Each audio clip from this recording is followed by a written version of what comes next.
이 문제는 큰 문제는 아니에요. 그런데 이제 제일 문제가 뭐냐면 제일 문제 중에 하나가 뭐냐면 이 사건이 예수님께서 원해서 시작하신 사건이 아니고 예수님이 계획하신 사건이 아닌 것처럼 보입니다. 마리아 어머니께서 포도주가 떨어졌다. 어떻게 좀 해봐라. 이렇게 하시니까 내가 무슨 상관이 있습니까? 그죠? 내 때가 아직 아닙니다. 이렇게 이야기하시는 것을 봐서는 주님이 계획하셨던 일이 아닌 것처럼 보이는데 우리가 좀 당황스럽습니다. 더 문제가 될 수 있는 건 우리에게죠. 예수님 당시보다는. 그것은 뭐냐면 이게 뭘 만든 사건이에요? 뭘 만든 사건입니까? 포도주를 만든 사건입니까? 포도주인가요? 포도즙인가요? 여기도 포도주라고 나왔지만 포도즙으로 해석하는 분도 있어요. 알코올 없는 거. 근데 당시의 문화로 봐서는 포도즙일 가능성은 거의 없습니다. 어른들의 잔치에 포도즙을 가지고 즐기지는 않았을 거예요. 그 당시 중동 그 문화가. 그러니까 포도주입니다. 그럼 포도주를 마시라고 만든 겁니까? 보라고 만든 겁니까? 포도주 마셔야 되겠군요. 아주 이게 딜레마예요. 아니 이런 본문을 첫 번째 기적이라고 표적이라고 우리에게 주셨는가. 더군다나 이것은 마태, 마가, 누가는 기록하고 있지 않고 요한만 기록한 이유는 뭘까요? 첫 표적이니까요. 첫 표적이라고 다른 복음서 기자는 기록하지 않았단 말이에요. 첫 표적인데 요한은 가까이서 본 사람이니까 첫 표적이니까 바로 기억하고 이것을 했을 수도 있어요. 이해할 수는 있지만 그래도 여전히 이건 어려운 부분이다. 포도주에 대한 이야기는 조심해야 되죠. 마시라고 이제 안 했습니다. 근데 주님은 마시라고 준 것은 맞습니다. 근데 한국 교회는 포도주를 금했어요. 포도주만 아니라 술을 금했죠. 담배도 금했습니다. 지금까지 내려오고 있어요. 여러분도 안 마시죠? 이거 포도주 마시는 거 죄라고 보면 곤란하긴 합니다. 왜냐하면 예수님께서 만들어 주셨으니까. 그래서 열심히 마시겠다고 오늘 설교 듣고 나서 생각하실지 모르겠는데 전 그러라고 권면하는 건 아닙니다. 저는 사실은 저 개인적인 이야기를 조금 드리면 포도주를 지금까지 안 마셨습니다. 근데 은퇴하고 나서는 제가 마셔보려고 건강에 좋아서 제가 혈액순환이 좀 안 좋은 게 있어서 그걸 좀 도움되겠다. 그래서 레드와인을 좀 마시면 어떨까 이렇게 생각을 오래전에 해왔어요. 그래서 은퇴하면 마시겠다. 내가 지금 총신에 그래도 명분이 신학교, 우리 대표하는 신학교의 교수로 있는데 내가 마실 수는 없다. 일리가 있죠.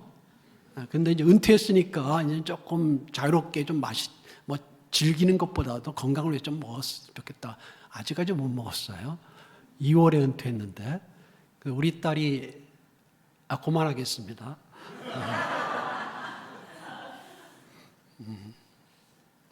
좀 이게 논란이 되는 본문이에요. 이게 하필이면 여기 있을까요? 그리고 두 번째 에피소드인 성전 정화도 논란이 있어요. 왜 그러냐면 이 사건이 공간복음서에는 마지막 주간이 있습니다. 예수님의 공생의 마지막 주간, 십자가 달리시기 얼마 안 됐을 때. 근데 이것은 지금 2장 앞에 부분이 있잖아요. 두 번 일어났을까요? 그래서 요한은 앞에, 공간복음은 뒤에 있을까요? 아니면 한 번 일어난 것을 요한은 앞에서 썼을까요? 두 번 일어났다고 볼 수 있는 여지도 있어요.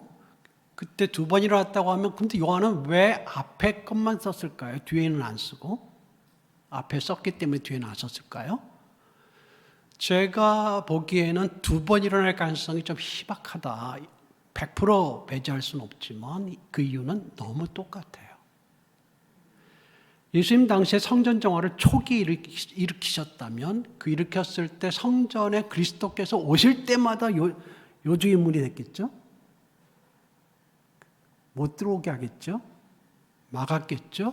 그럴 가능성이 있어요. 그런데 어떻게 마지막 성전 정화 사건을 또 일으켰을까요?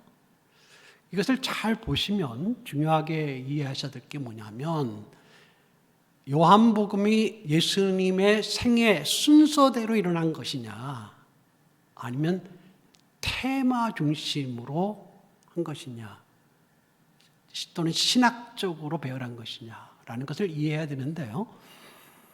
마태, 마가, 누가, 요한은 기본적으로 특히 마태, 마가, 누가는 시간적 순서와 지리적 순서를 중심으로 해서 일어난 것은 맞습니다. 특히 마가와 누가는 시간적 순서가 중심이 돼요. 테마도 좀 들어가지만. 근데 마태는 시간적 중심이 더 많아요. 많으면서도 테마별로 묶은 것들도 있어요. 마태요. 제 연구는 그렇습니다. 그런데 요한은 시간적인 게 없는 게 아니라 있지만 훨씬 더 테마별로 묶었습니다. 그렇게 하면 됩니까? 안 됩니까? 안 되는 거 없어요. 그거는 저자가 목적에 따라서 하는 거거든요. 근데 요한은 훨씬 후대에 90년대에, 80년대, 90년대, 다른 것은 60년대에 기록됐다고 보는데요. 이 기록을 할 때 훨씬 테마별로 묶었습니다. 그 이유가 있겠죠. 아까 우리 지난주에 봤지만 예수님께서 하나님의 아들이심을 드러내는 본문만 묶었습니다. 중심이 되는 것. 오늘 2장도 마찬가지인데 2장의 앞에 가나 혼인잔치와 그 다음에 성전 정화가 앞에다 놓아야 될 이유가 있었어요. 가나 혼인잔치는 첫 번째 표적이니까 앞에 있는 건데 이것과 유사하면서 서로 보완하면서 요한복음 전체의 메시지를 줘야 될 내용들입니다. 그게 오늘 성전 정화라는 것을 여러분께 이야기 드리고, 두 번 일어났던 한 번 일어났던 그 메시지는 같습니다. 요한이 우리에게 전달해 주고자 하는 그 본문의 메시지는 같다, 이렇게 볼 수 있겠습니다. 그러면 제가 오늘 이 성전 정화와 관련해서 두 가지 메시지를 이제 이야기를 드리겠는데, 첫째는 그대로 성전 정화란 무엇인가라는 것과 관련된 오늘 본문의 내용이겠습니다. 성전을 방문하는 게 당시 유대인들은 몇 번 방문한지 여러분 들으셨습니까? 주로 평상시에도 방문할 수 있습니다. 제사를 속죄를 드리고자 할 때라든지 속건제를 드린다든지 할 수 있었는데, 대표적으로 절기 3번의 절기가 유대인들이 성전을 방문해야 되는 때였습니다. 뭐죠? 3, 4월이라고 할 수 있는 우리의 3, 4월의 유월절, 그 다음에 5, 6월의 맥추절이죠. 맥추절. 왜 맥추입니까? 5, 6월에 추수하는 첫 번째 추수가 보리와 밀이기 때문입니다. 그래서 맥추절이에요. 그 다음에 9월, 10월에 마지막 추수를 했을 때 수장절, 장막절, 광야 생활을 기념하면서 동시에 마지막 추수 여름 때 태양이 쨍쨍히 빌 때, 건조하고 태양이 쨍쨍한 그때 여는 지중해성 과일들, 올리브, 포도, 무화과, 이 대표적인 게 3개거든요. 3개가 태양빛이 쨍쨍할 때 잘 익습니다. 그리고 8월이 지나고 그래서 9월, 10월경에 이것을 두 번째 마지막 추수를 하거든요. 그래서 그때 추수하는 마지막 수장절, 또 장막절이라고 부르는 이 마지막 추수가 있습니다. 자, 이번에는 6월절입니다. 6월절, 3, 4월 6월절. 우린 부활절이 가깝죠. 왜냐하면 6월절 마지막에 주님께서 돌아가셨기 때문에, 그리고 부활하셨기 때문에 그때가 됩니다.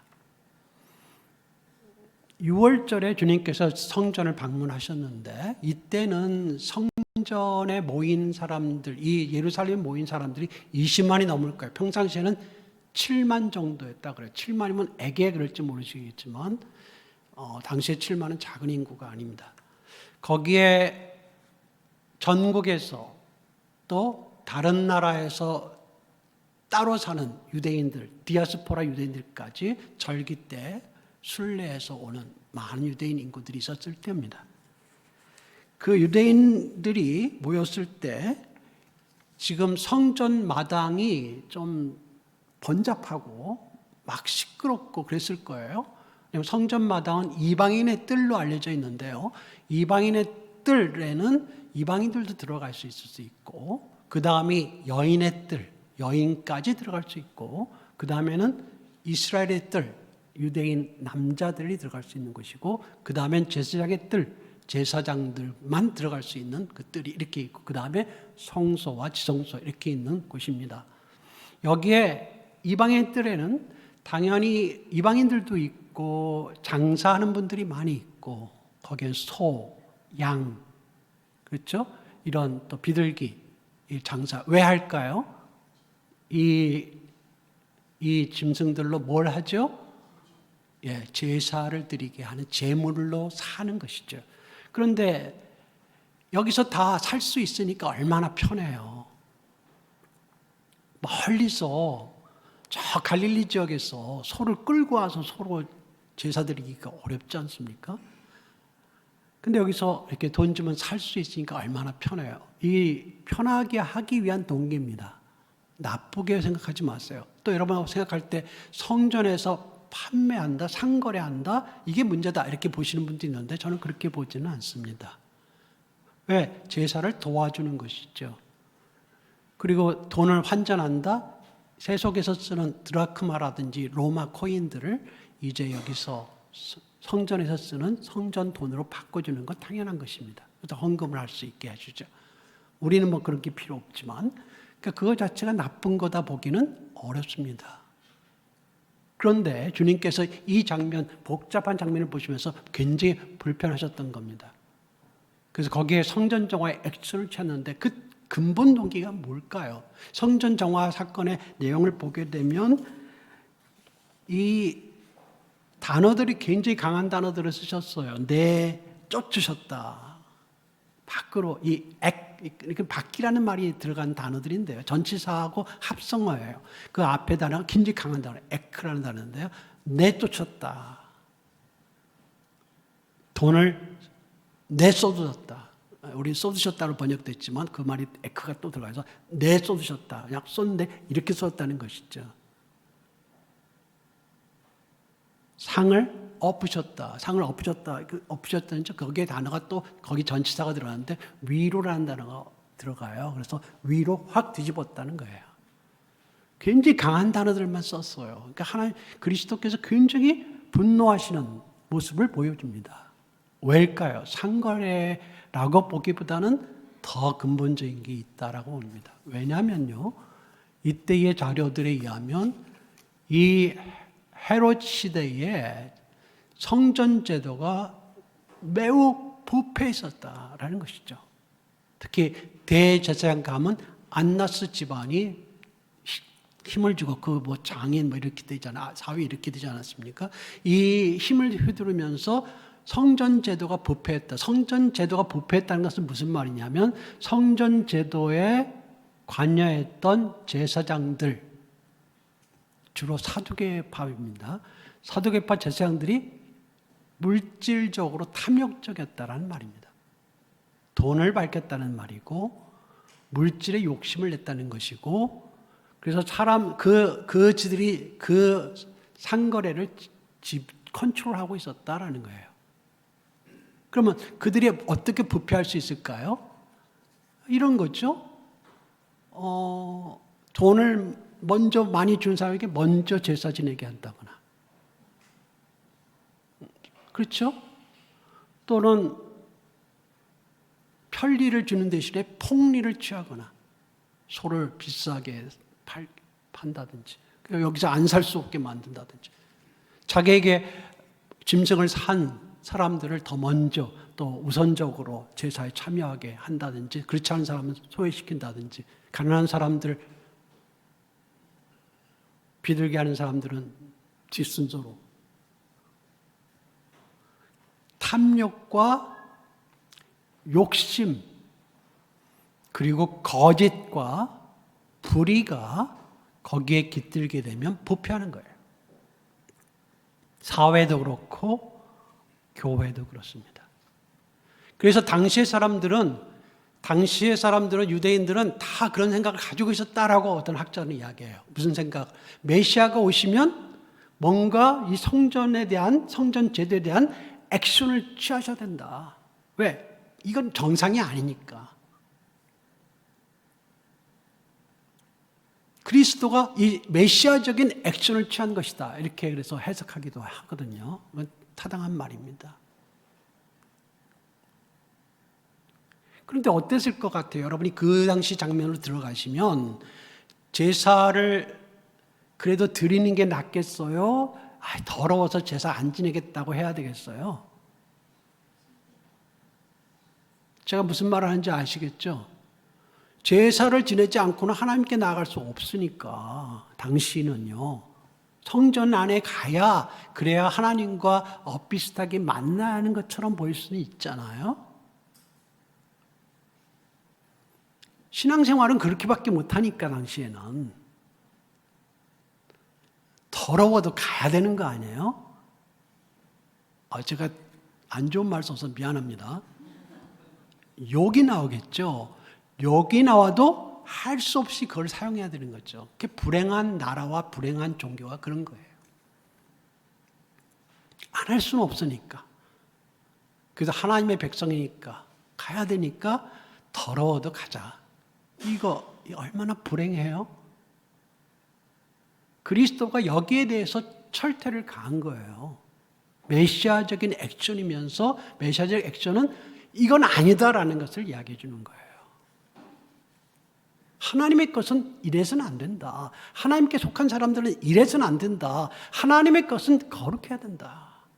하나님의 것은 깨끗해야 된다. 하나님의 것은 순수해야 된다. 거기에 인간의 탐욕과 욕심과 거짓과 불의가 들어가서는 안 된다. 지금도 마찬가지죠.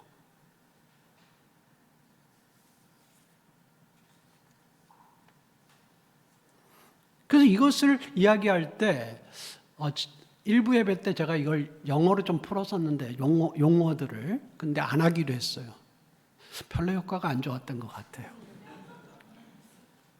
한글로 하죠. 성전 정화, 뭐예요? 정화가 뭐예요? 깨끗하게 하는 거죠. 이제 그 다음부터 비슷한 단어들을 제가 이야기 드릴 텐데 그 단어들은 다 사실 영어에는 re가 들어가요. 다시라는 말이 들어가요. 자, 성전을 하는 것은 또 뭐겠어요? 회복하는 거죠. 요것만 쓸게요. recovery. 그죠? 회복, 원래대로 돌이키는 거죠. 원래 상태, 하나님과 우리의 상태가 깨끗했는데 여기에 사람들이 욕심이 들어가면서 지저분해졌단 말이에요. 그래서 다시 회복하고 또 다시 무너진 그것을 다시 복구하고 그죠? 그리고 원래 하나님과 우리 관계 참신했는데 이제 지금 막 누추해졌어요. 그것을 갱신하고 새롭게 다시 한다 이 말이에요. 그리고 원래 하나님과의 생생했던 그 느낌이 있잖아요. 그 바이브라고 우리가 하죠. 바이브라고. 요즘은 그런 말 많이 써요. 젊은이들이죠. 바이브. 리바이벌. 다시 부흥. 부흥 한문독 부자가 다시 하는 거죠. 다시 부흥. 또 우리 교회가 너무 중요하게 생각하는 종교 개혁, 리포메이션. 폼이 흐트러졌다 이 말이에요. 그것을 다시 세워서 폼을 정확하게 원래대로 만드는 그게 종교 개혁이에요. 원래 말씀이 중요한데 말씀에 대해서는 없어졌어요. 라틴어로 미사를 하니까 다들 무슨 소리인지 못 알아들어요. 미사는 굉장히 웅장해 보이는데 아무도 무슨 말인지 몰라요. 그러니까 점점 미신화되는 거죠. 그리고 뭘 짓는데 헌금하면 천국 가요. 베드로 성당. 그죠? 또 원래 성경에는 없는데 마리아 성인들 숭배해요. 아니잖아요. 이것을 다시 원래대로 돌이키는 것. 그것이 리포메이션 종교개혁이에요. 종교개혁의 후예들이 계속 개혁되어야 되기 때문에 종교개혁의 모토가 뭐냐면 교회는 항상 늘 개혁되어야 한다 해요. 그래서 교회는 늘 정결함과 그리고 회복됨과 원래대로 복구하고 원래대로 개혁해 나가고 갱신과 부흥이 일어나는 것, 이것이 교회가 된다는 것이 종교개혁의 모토인데 종교개혁의 후예들이 늘 그러지는 못하죠. 그럼 또다시 개혁해야 되죠.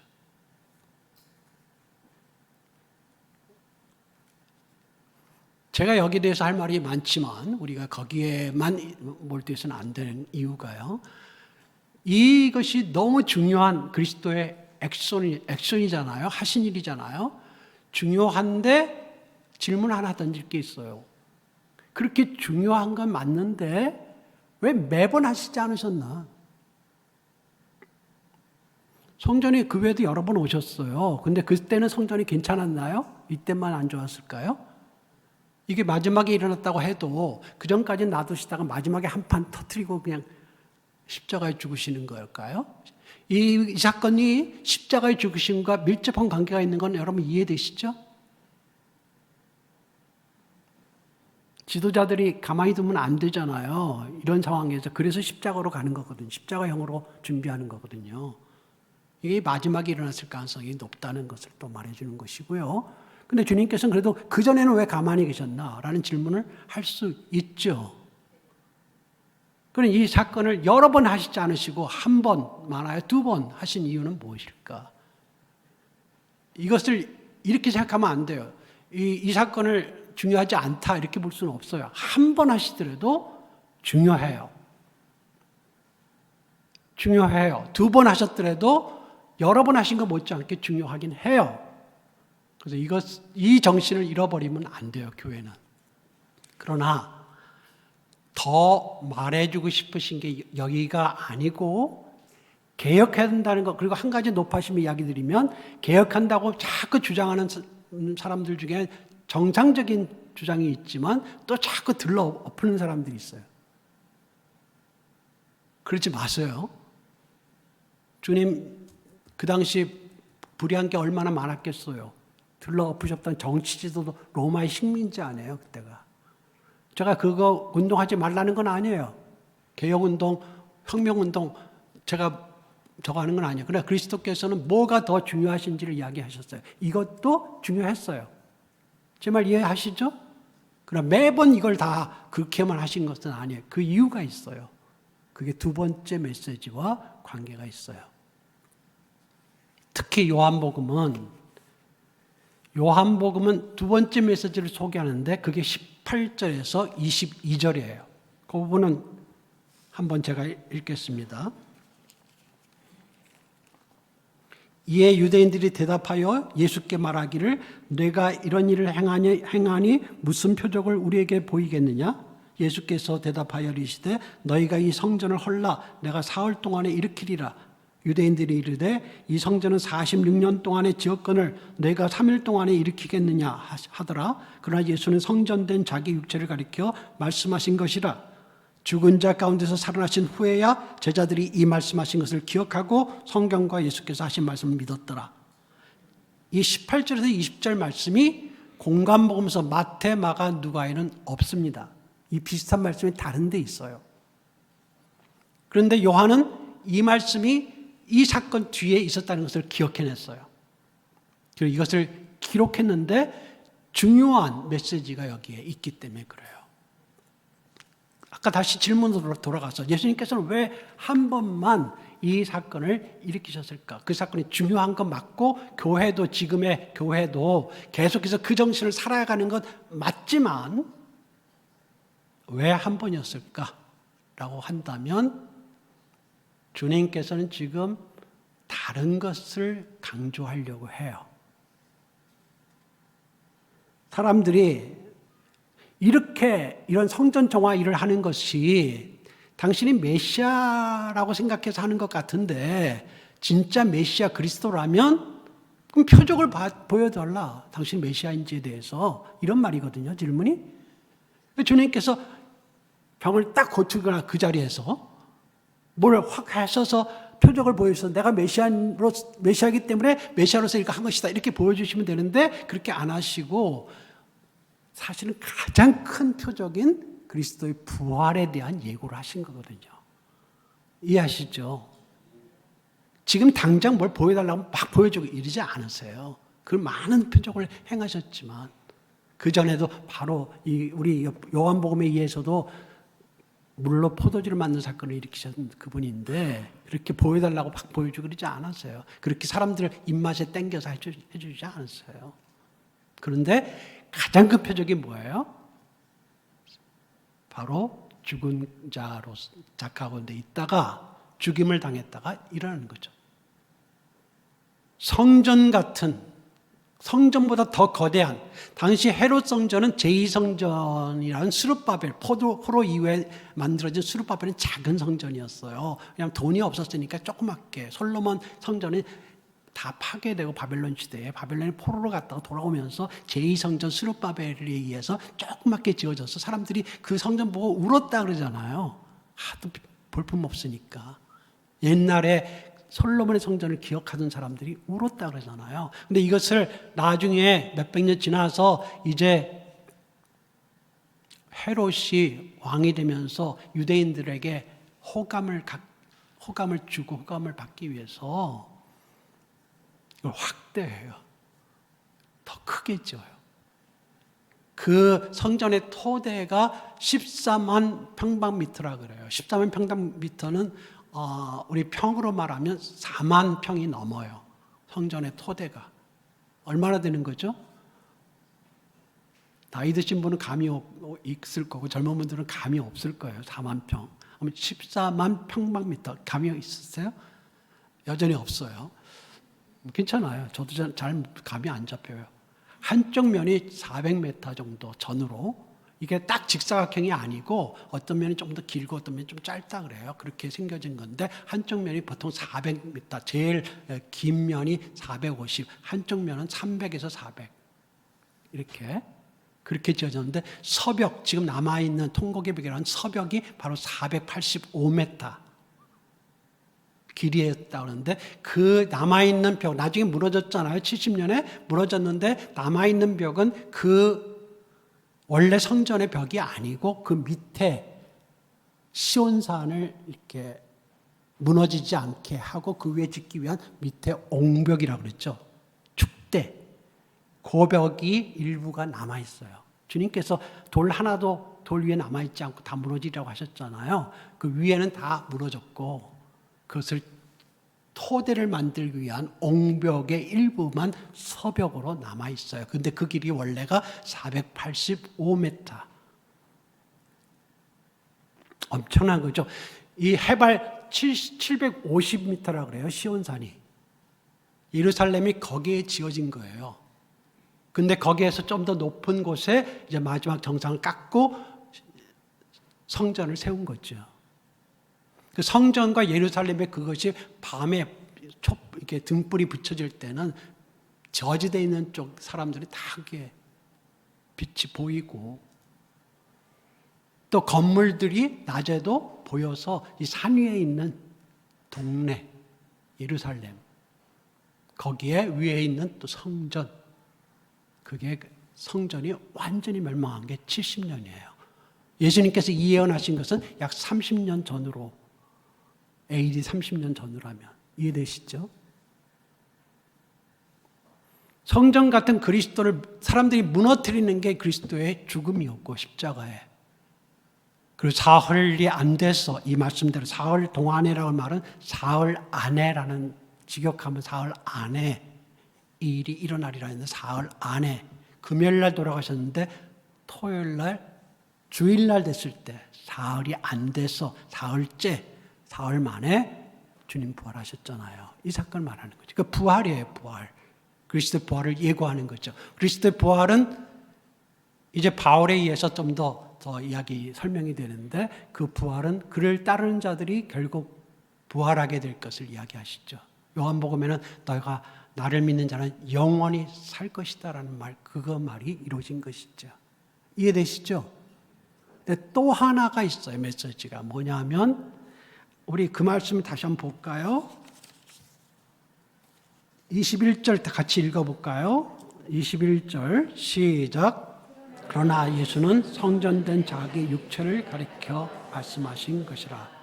그래서 우선 초점은 성전된 자기 육체를 가리켜서 자기 육체에 초점을 두면 자기 육체를 가리켜 뭐예요? 자기 육체가 사람들이 무너뜨렸을 때, 죽였을 때 자기 육체를 일으키시는, 부활하시는, 사흘 만에 부활하시는 것을 말씀하신 것이다.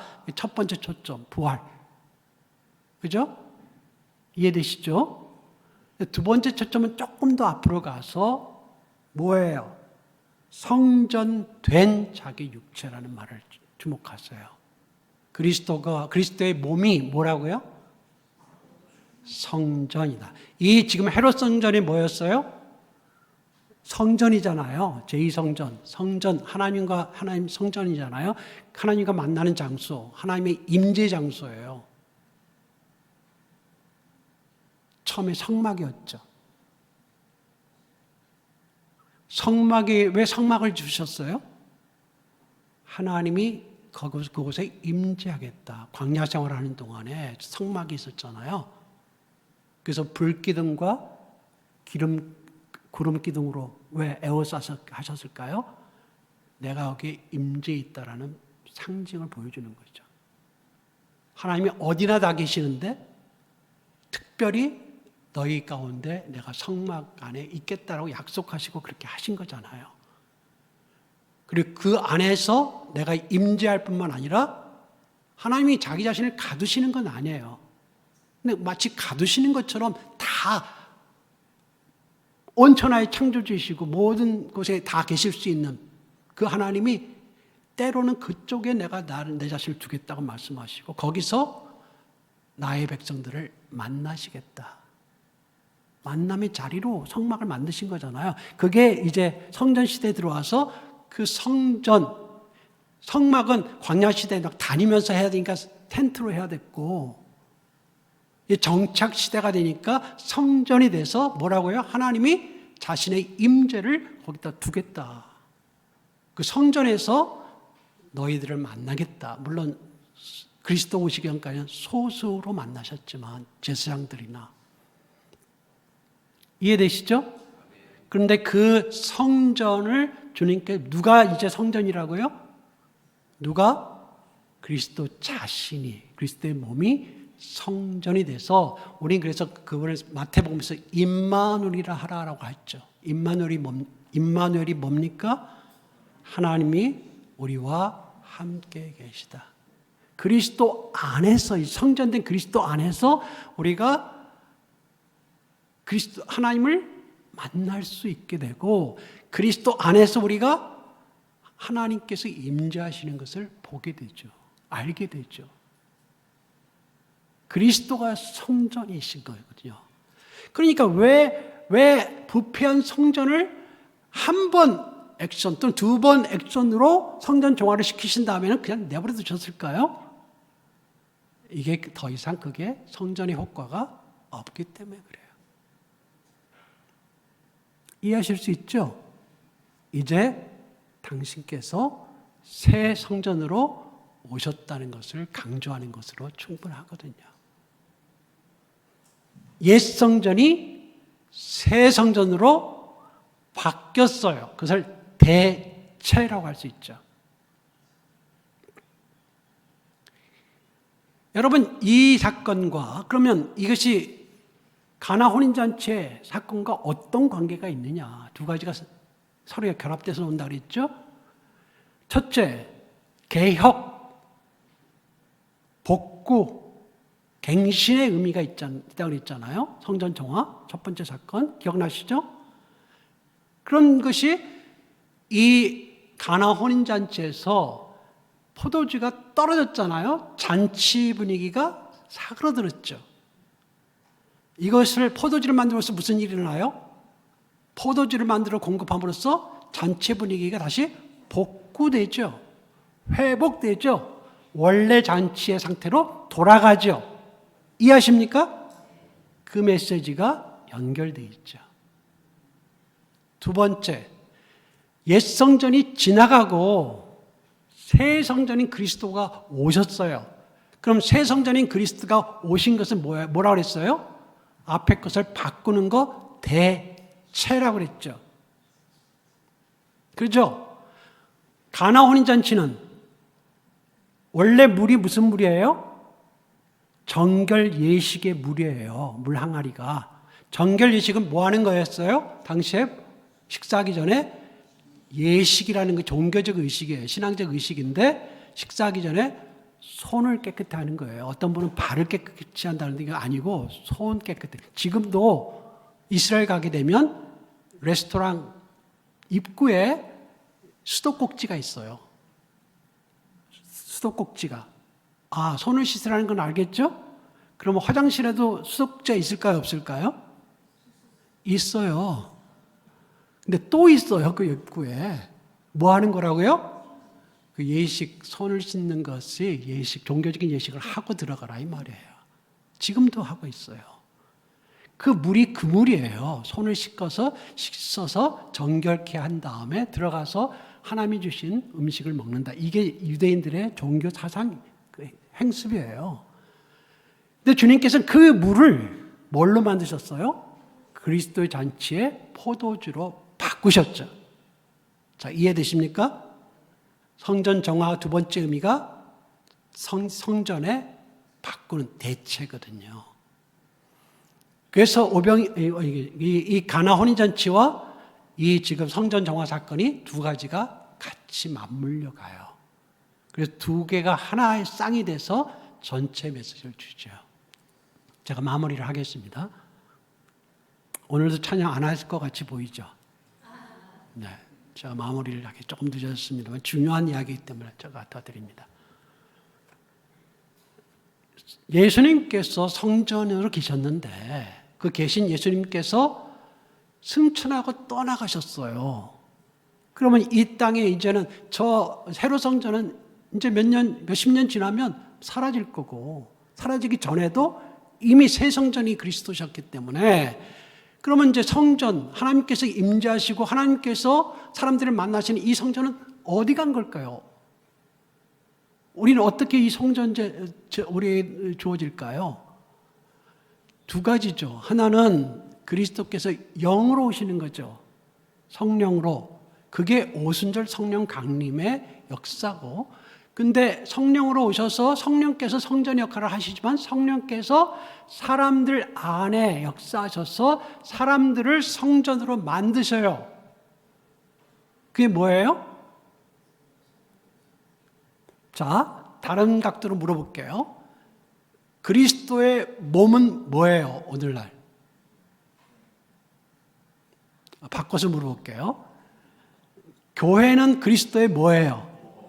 아, 이제 답이 나오네요. 왜 교회를 그리스도의 몸이라 그래요? 머리가 그리스도시니까. 그리고 그리스도의 몸이 뭐겠어요? 성전이에요, 성전. 그리스도의 몸인 교회는 성령이 함께 계셔서 만들어 가거든요. 이해되십니까?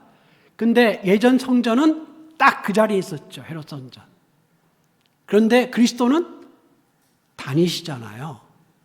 움직이시잖아요. 성전이 한 곳에 있지 않고 다니시잖아요.